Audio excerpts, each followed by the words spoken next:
Welcome to Is It Wrong to Watch So Much Anime with Jason and John, as we give you a quick 15 to 20 minutes of inside opinion and updates about the world of anime as we see it. This program is brought to you by the Parker Williams Branch, a Harris County Public Library. Let's go over the rules. This is a planned topics podcast. We will try and stick to the topic at hand and not have too many tangents. Number 2, while recording, we will have a 15-minute timer. We will try to wrap everything up within that 15 minutes. If we are having a good conversation towards the end of that time, there will be a bonus 5 minutes to wrap it up. Number 3, if the conversation is still too good to stop, we will stop recording that episode and start recording an overtime episode back-to-back released on the same day. And a fair warning, spoilers happen. Oops, our bad. Hello and welcome to our 10th episode, our 2021 winter preview. Hello. So we're going to be talking about continuing series, second season mentions, spin-offs, movies, and new stuff, as well as a trend that I saw happening this season. So let's start with the thing we all want to talk about, Attack on Titan. Yes. It's in its final season, season 4. It actually started a few weeks early, but that has to do with the fact that I think it's like 16 episodes for this season. So they started a month early. But I'm excited. Yeah, so this is seeing the war from the Marlians' perspective, and pretty much seeing how Eldians, the people who get turned into Titans, are considered cannon fodder. Yes. I like the switch viewpoints. That's something that's got me really interested for the rest of the season. Just because it shows you that there's no black and white. There's there's no inherently good, bad group. There's good people on both sides. Because I like Eren, but seeing these new characters, I like Gabby and Falco. So. Well, we also get to see how the Titan structure works. Like, you only have, 13 years? Yes. And then, so they have this whole system built up of military training that goes to be when you are going to be the next Titan, which is neat to see. We also get to see Pic's Cart Titan and Gillard's Jaw Titan, which I don't think we saw before. I think Emir from season 2 was the Jaw Titan, and then they took her back. So and she got eaten. Yes, off screen, but oh yeah. They did show her chained down though, as per ritual. Yep. All right.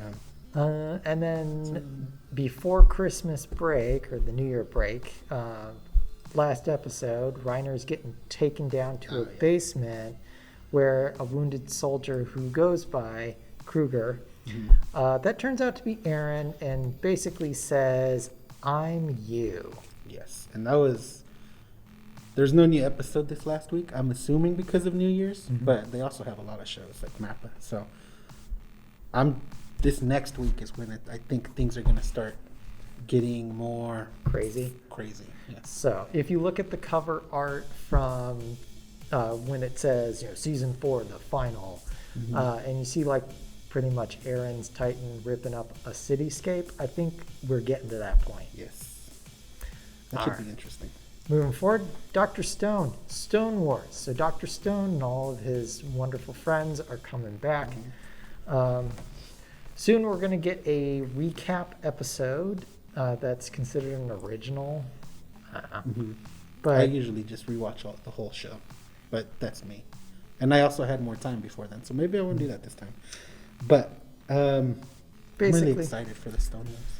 So Senku Ishigami is awoken after being petrified for 3,700 years from some mysterious flash, and with the help of his friends, Taju Okai and Yuzahara Ogawa. Yeah. Senku pretty much tries to rebuild civilization. So if you didn't watch the first season, that's kind of the premise.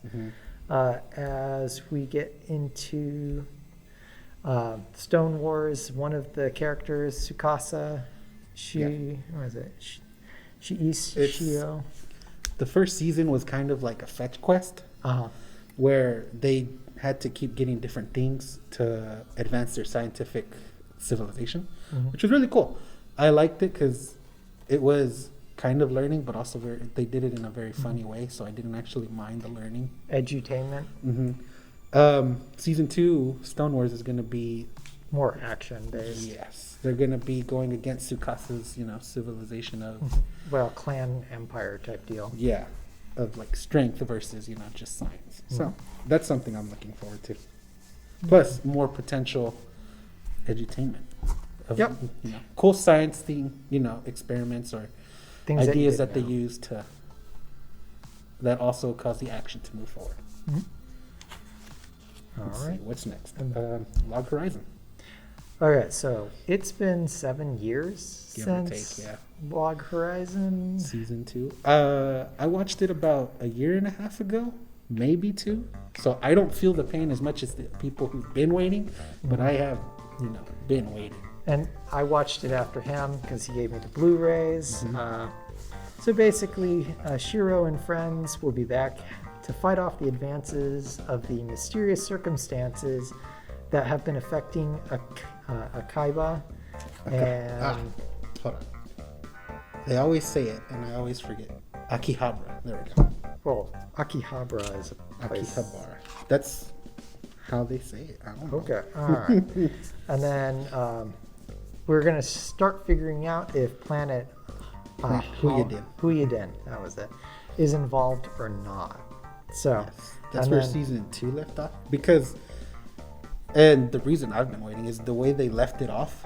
It was at an interesting point where a lot of Shiro's old clan members are part of Planet Huyuden, and they're essentially the ruling body of the East. Uh-huh. So I want to see how their roundtable goes against Planet Huyuden, or whether they work together. Well, and then it's titled Destruction of the Destruction of- Round Table. Yep. So is this an internal implosion? Was it all, did Shiro actually plan for it to fall apart? Because He he's plans a the lot of stuff. amazing strategist he is. So What is it, the devil with glasses? yeah, something like that.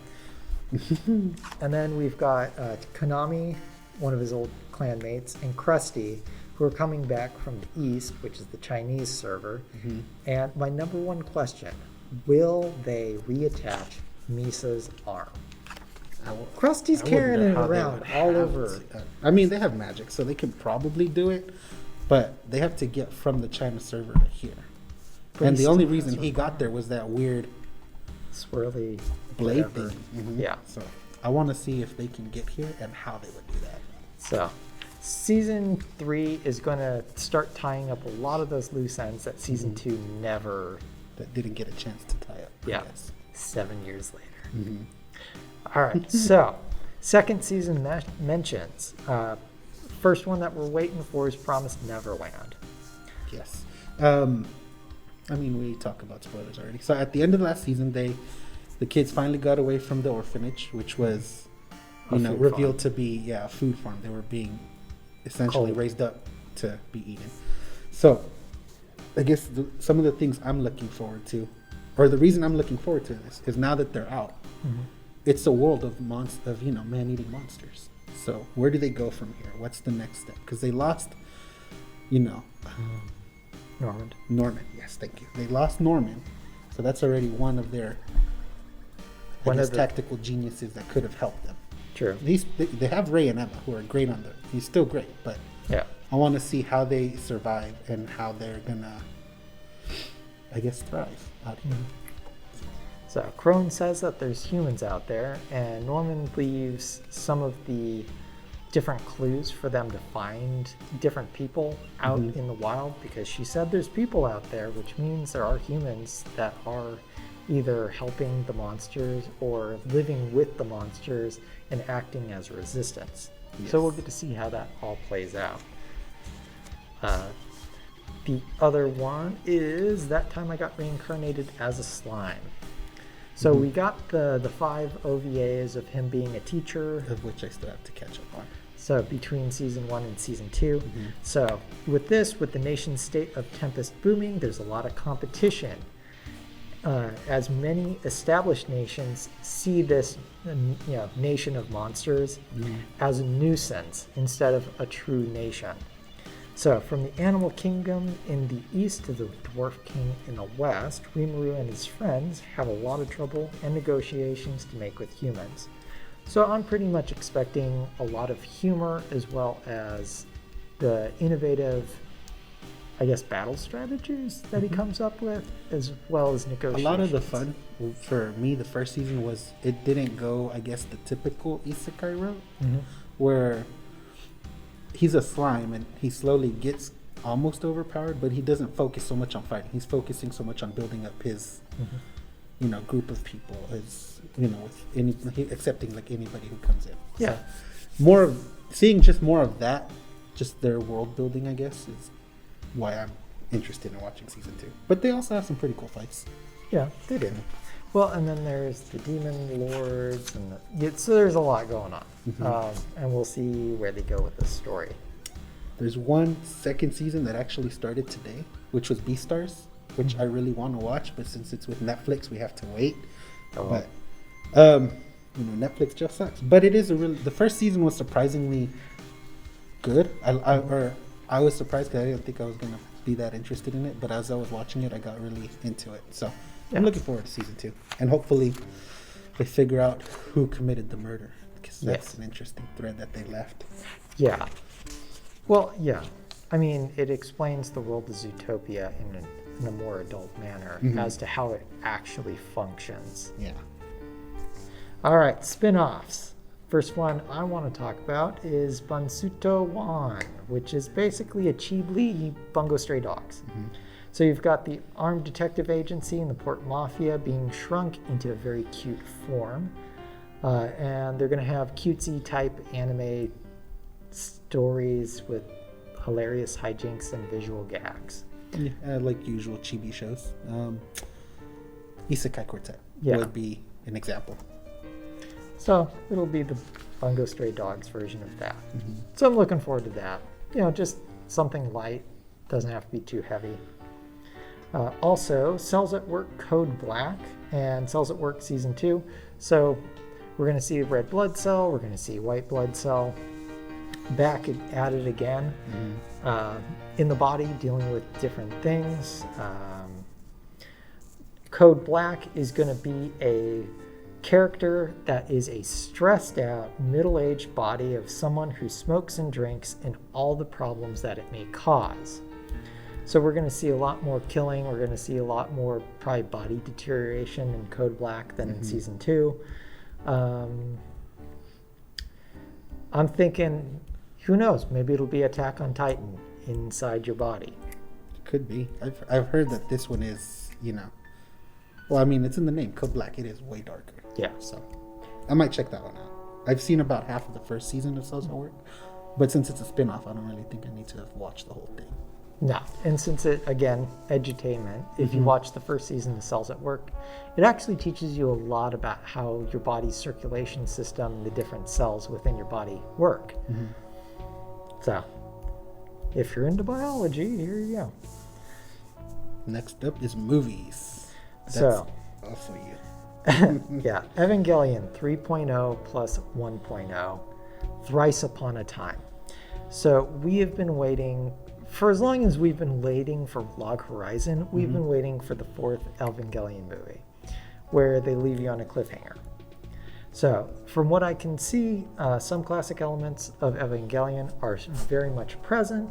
So we've got all the same characters that we did in the series, as well as a few new characters in the last 3 movies. Continuing the battle between Seele and the new Nerve, as well as Eva combat units with new weapons. Lots of new tech, as well as it looks like one Eva unit that's been merged. So like number 2 and number, I think, 6, I think they were, merged together so that there's 2 pilots, Asuka and then Maki. And kind of, I'm thinking maybe like a Pacific Rim style setup of side by side. I'm not exactly find out sure. when they eventually air it. Hopefully. Yeah, eventually. So until the credits roll and I've sat there and then the end and it's gone black and the lights come on, and then I will believe that it's the last Evangelion movie. Good luck with that. Also, for those who are looking for Sailor Moon, so there's going to be 2 Sailor Moon movies called Sailor Moon Eternal. Same classic story, same flavor. It should be a way to get into the franchise without having to watch a ton of Sailor Moon. All right, new series, because who wants to watch old stuff? Depends on the old stuff. Old people, come on. Which he is. Yeah. Yes. Well, no, that's the plan to watch list, and that's different. My plan to watch this is too big. So, first one we have on the list is Horiyama. Horimiya. Or Mia. So you've got 2 high school students that have secret lives outside of school, but not like Cloak and Dagger. Like one takes care of her brother, the other one is like this, like tattooed, pierced, like they have a certain image at school, but then their personal or private life shows that it's completely different from what people expect. So that's one of the ones I'll be checking out. So pretty much they meet each other's home life needs and then become friends at both school and out of school with it. So slice of life looks pretty good. Yes, and I actually like slice of life, so I'll be checking that one out. The next one is So I'm a Spider, So What, which I've heard good things about light novel wise. I haven't read it. I haven't had the chance to buy it, honestly. But it's a very popular light novel. It's an isekai comedy on the same reincarnation trip as Slime, where instead of becoming like the hero, you become this like monster weak character. A spider, which I think will be interesting. If nothing else, it'll be a fun, It's unconventional. it'll be a fun way to watch an isekai. Yes. So good different perspective. The next one is bottom tier character Tomozaki-kun. That one I did buy the light novel for, but I have not actually read it yet, just because I've had a bunch of other stuff on my mind. Basically, Tomozaki-kun is a game. He's great at games, but not at life. And then I think it's one of the people he plays with online, is a student at his school and approaches him and saying, or I guess to teach him how to be better in life in general. Well, he's basically a destined to be neat person who gets kicked to the curb by a girl who's willing to teach him a thing or two about life, meanwhile going toe to toe in games. And I mean, the light novel it gets good I guess reviews. I've heard a lot of good things about it, which is why I was interested in the first place. So I'll check out the show, and hopefully it'll be one of those shows that surprises you with just how good it is. Next one I have down is called Skate the Infinity, because it's an S, a K, and then the infinity side. How clever. Originally wasn't that into it, but then I looked and it's produced by Aniplex. And they have good shows. Well, if you consider they did Brotherhood, That's true. you kind of have to trust in the brand. So it's a high school student named Riki, who is into an extreme downhill skateboarding competition called S. And he gets the transfer student, Langa, into it as well. So it's basically skateboarding down a hill at really fast speeds with a bunch of dudes trying to knock you off or like beat you up while you're trying not to die going down this hill. So there's supposed to be a bunch of weird, wild, eccentric characters that really make the show interesting. I think it's also actually animated by Bones. So it's not just Aniplex, it's Bones too. And they do a bunch of good stuff too. Yeah. So I don't know if I'll watch it week to week, but I'll definitely check into it every so often. And then if it still seems really good, then I'll just binge it and catch up and then be stuck waiting week to week like normal. Like me. Alright. Next one is suppose a kid from the last dungeon moved to a starter town. So you've got Lloyd, who is a beginning adventurer who is considered totally weak from his normal hometown that's located right next to a dungeon. And then he moves to a starter town and is completely overpowered. So it's got some Is It Wrong to Pick Up Girls in the Dungeon vibe, as well as some humor and some fan service. So I'd expect this one to be pretty funny, as long as it doesn't fall into too many cliches or standard isekai or gaming. It's kind of what it seems like, so I'll be waiting for you to tell me. Because if you're telling me, oh, well, this is actually pretty funny, they actually do well, then okay, I'll watch it. But it is one of those that I looked at it and I was like, we'll see. We'll see.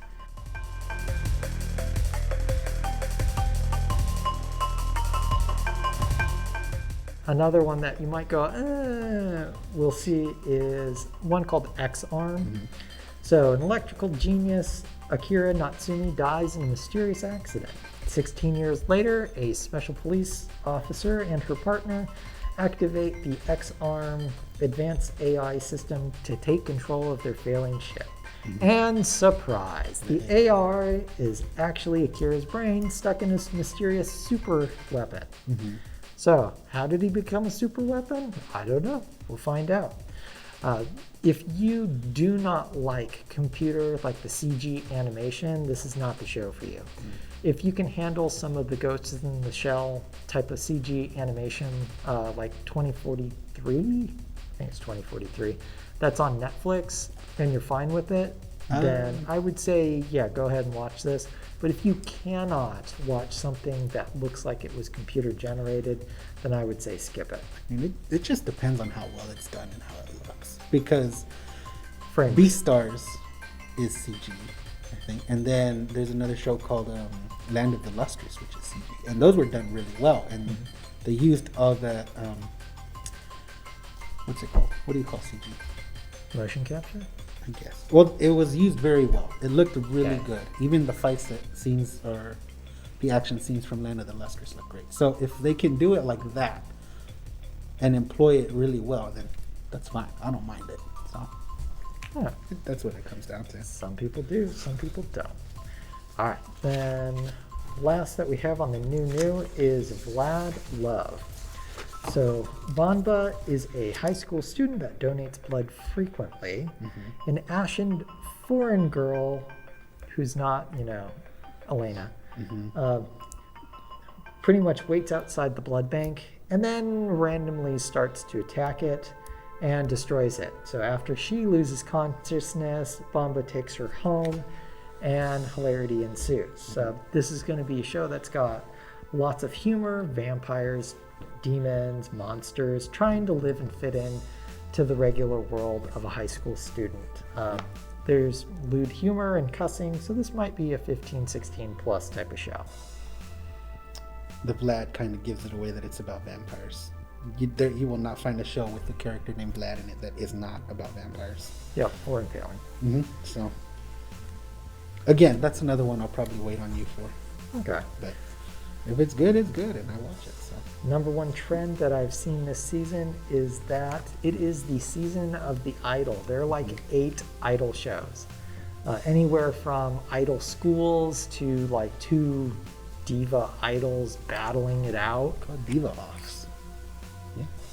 I don't know. Yeah. Idols shows aren't. I'm not gonna say my cup of tea. I'm gonna say I haven't watched too many of them to form an opinion. I've seen Zombieland Saga, which is great, but I feel like that's like the only idol show I've seen. Yeah, the only other idol show that I think I've seen is Key the Metal Idol. Nope, never heard of it. So. Yeah, and that is ancient. So yeah, that's basically a retelling of Pinocchio. What? Yeah. An idol? Okay. Yeah. Idol Pinocchio. Yep. Okay, I'll probably look it up just because of that. So yeah. That'll be interesting. So if you guys have any shows, any comments, any series that you want to talk about, just leave a comment. Yeah. And then we will There's get back a lot to you. look forward to. Yes, there is so much. Well, thank you for joining us. We will see you next time when we talk about sports anime. So until then.